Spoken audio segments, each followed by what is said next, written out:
Assalamualaikum warahmatullahi wabarakatuh. Perkenalkan, nama saya Dimas Aditira dengan NIM C0D02109. Saya akan mempresentasikan presentasi saya.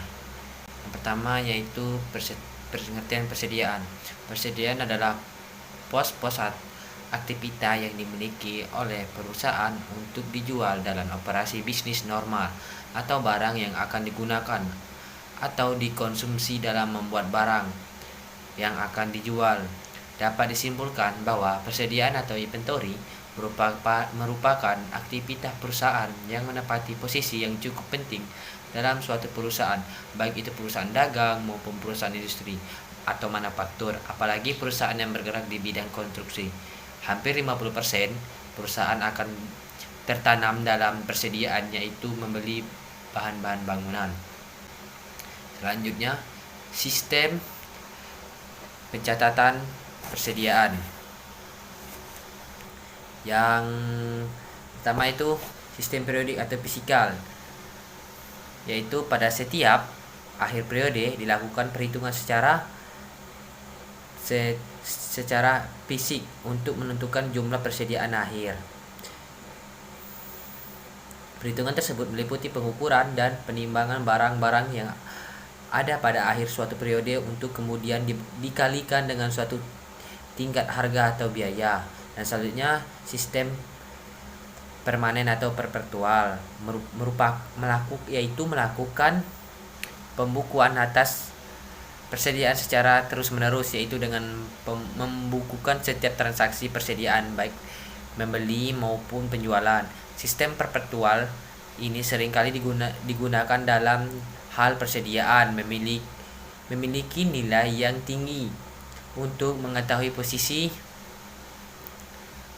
persediaan pada suatu waktu, sehingga perusahaan dapat mengatur pemesanan sehingga persediaan pada saat mencapai jumlah tertentu. Misalnya persediaan alat rumah tangga elektronik, yaitu mesin cuci, kulkas, dan microwave. Selanjutnya,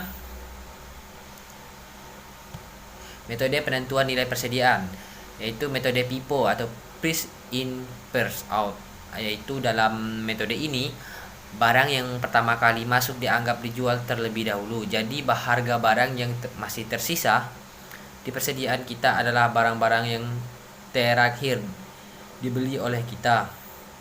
Dan selanjutnya yaitu metode LIFO atau Last in First Out. Metode ini merupakan kebalikan dari metode yang pertama disebutkan di atas. Jadi barang yang pertama kali dijual justru adalah barang yang berakhir dibeli, dan barang yang masih ada di persediaan kita adalah barang-barang yang pertama kali kita beli.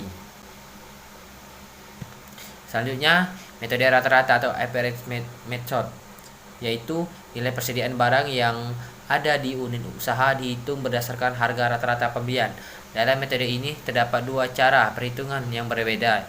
Yang pertama itu rata-rata sederhana, yaitu nilai rata dia ditentukan oleh rata-rata harga beli barang secara global. Yang kedua, rata-rata tertimbang nilai rata-rata per unit.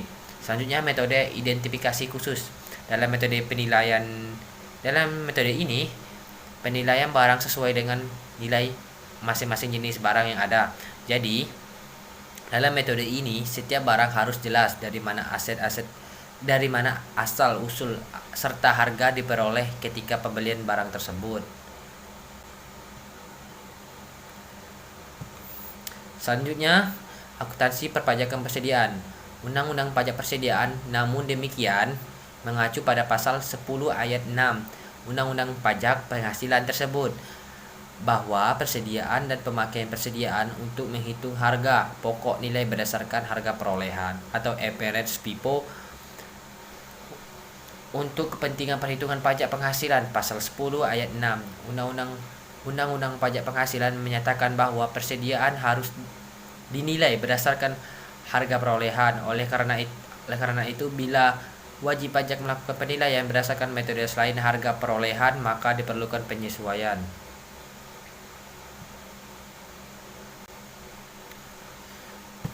Dan itulah hasil dari presentasi saya. Saya akhiri, wabillahi taufiq hidayah. Wassalamualaikum warahmatullahi wabarakatuh.